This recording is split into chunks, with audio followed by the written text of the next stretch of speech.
امیدوارم مثل همیشه به پیج خودتون خیلی خیلی خوش اومدید.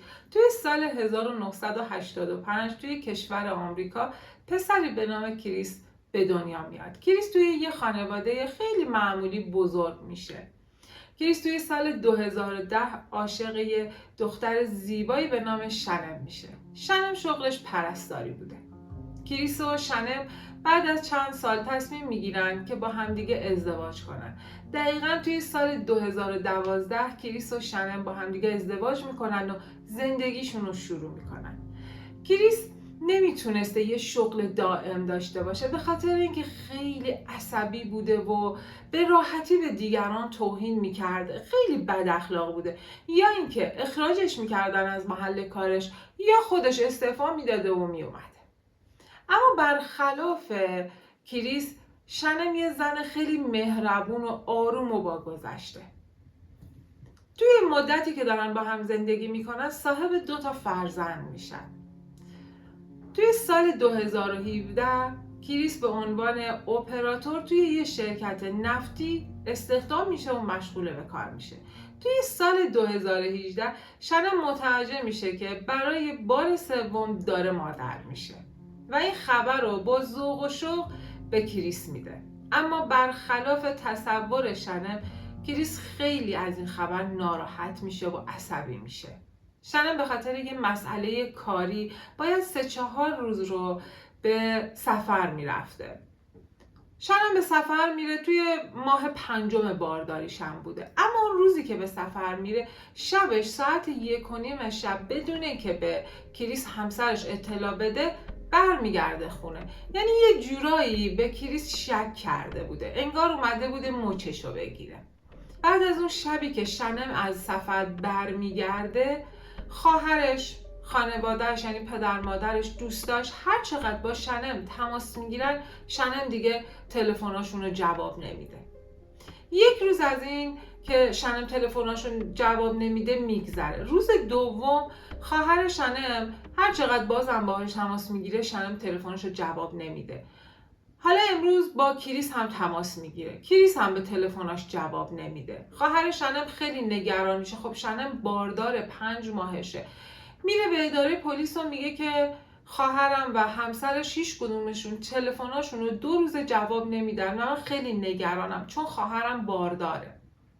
پلیسا با خواهر شنم میان جلوی در خونه شنم که ببینن چه خبره. همین موقعی که پلیسا با خواهر شنم میرسن، کریس هم رسیده و تازه داره از ماشینش پیاده میشه که پلیسا و خواهر شنم رو میبینه، یه خورده شوک میشه و استرس میگیره.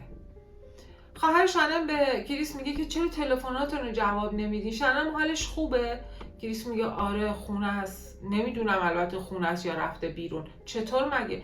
میگه 2 روز تلفناتون رو جواب نمیدین یعنی چی؟ خب ما نگران میشیم. اگه رفته بیرون چطور ماشینش جلوی دره؟ کریس میگه نمیدونم، من صبح که داشتم میرفتم سر کار به من گفت میخوام با بچه‌ها برم بیرون یه خورده خرید کنم، بعدم نهار برم خونه سارا دوستم. خواهر شنم میگه شنم 5 ماه باردار با 2 بچه بدون ماشینش رفته؟ کریس میگه من نمیدونم، شاید اصلا خونه باشه. وقتی وارد خونه میشن، پلیس هم اون استرس کریسو که میبینه از کریس اجازه میخوان که با اونا وارد خونه بشن پلیسا، و کریس هم خیلی مؤدبانه رفتار میکنه و به پلیسا اجازه میده که بیان داخل خونه. پلیسا وقتی وارد خونه میشن متوجه میشن که کیف پول، کیفی که مدارک شناسایی شنم توشه، حتی حلقه ازدواج شنم، همه چی توی خونه است، اما نه خود شنم هست نه 2 بچه هاشون. پلیس یه خورده خب مسلماً اولش به کریس شک میکنن، با کریس صحبت میکنن که کریس میگه نه من خبر ندارم ازشون، من صبح که خواستم برم سر کار شنم گفته با بچه ها میره بیرون، نهارم میره خونه سارا دوستش، الانم که از سر کار برگشتم نمیدونم چه خبر شده، نمیدونم چه اتفاقی براشون افتاده. پلیس هم میخوان دوربین جلوی در خونه رو چک کنن، دوربین مدار بسته رو، میبینن دوربین خرابه. مجبور میشن دوربین همسایه رو که یه خورده خونه اینا رو هم نشون میده رو چک کنن، اما خب خیلی مشخص نیست، اما نشون میده که کریس روز قبل ساعت 5:30 صبح از خونه اومده بیرون، یه مقدارم وسیله داره میذاره توی ماشینش، اما خب مسافت دوره، خیلی خوب دیده نمیشه. پلیسا تحقیقاتشون رو شروع میکنن. متوجه میشن که کریس با یه خانومی به نام نیکول 7 ماهه که توی رابطه است. با اون خانوم که صحبت میکنن، نیکول میگه که من نمیدونستم کریس به همراه زن و بچهش داره زندگی میکنه. به من گفته بود که جدا شده از زن و بچهش.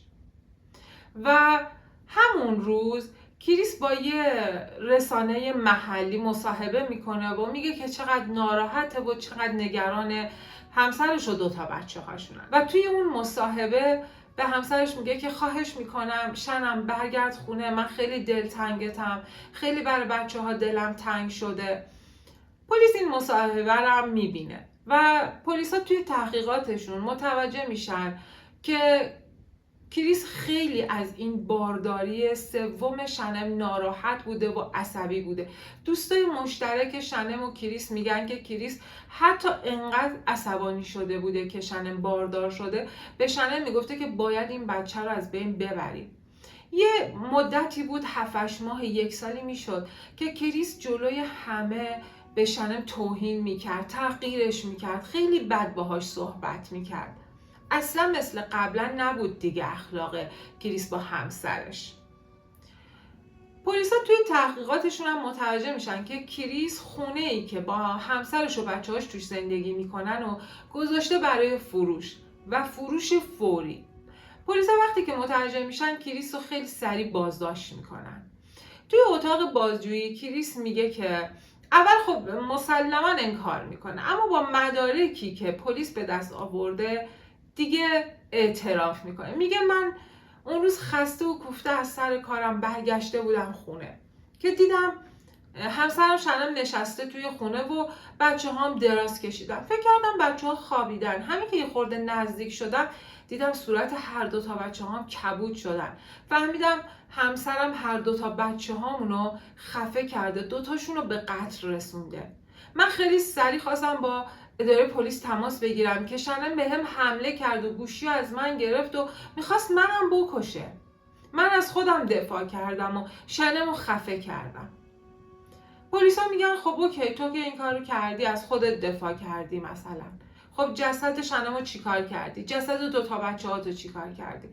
کریس میگه من انقدر از این اتفاق شوکه شدم که اصلا فراموش کردم، نمیدونم با جسد همسرم و 2 بچه هم چیکار کردم. کریس رو بازداشت میکنن و راهی زندان میشه. بعد از 8 ماه اولین دادگاه کریس برگزار میشه. به طور خیلی باور نکردنی کریس توی اولین دادگاهش اعتراف میکنه به جنایت وحشتناکی که انجام داده. کریس میگه اون شبی که همسرم از سفر برگشت واقعا به من شک کرده بود و به من میگفت که با یه نفر تو رابطم. کریس میگه اون شبی که همسرم از سفر برگشت و با من دعوا کرد و به من شک کرده بود که من با یه خانومی تو رابطم، که من به شنم گفتم آره درست فکر میکنی، من با کسی تو رابطم و میخوام تو رو ترک کنم. تا زمانی که طلاق بگیریم میخوام برم و یه جا جدا زندگی کنم. که شنم عصبی شد و با من درگیر شد و توی این درگیری واقعا من نمیخواستم به شنم آسیبی برسونم. توی این درگیری خفش کردم. جسد شنم رو گذاشتم لای یه پتو و آوردم گذاشتمش توی ماشینم. 2 بچه هم از پنجره پشت خونه آوردمشون بیرون و بعد سوار ماشینشون کردم. با ماشین حرکت کردم، رفتم به منطقه‌ای که کار میکنم. اون منطقه یه بیابون خیلی بزرگه. اونجا یه گودال کندم و جسد همسرم رو دفن کردم.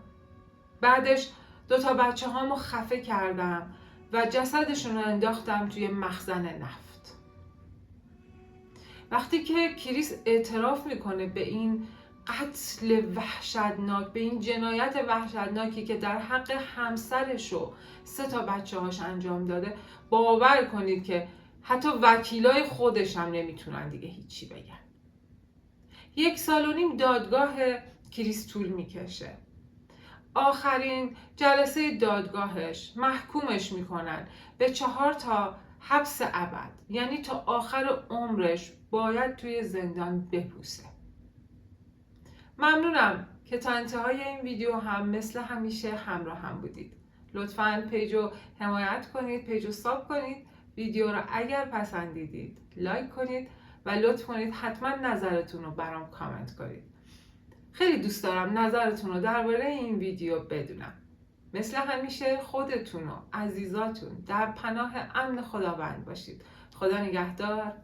یعنی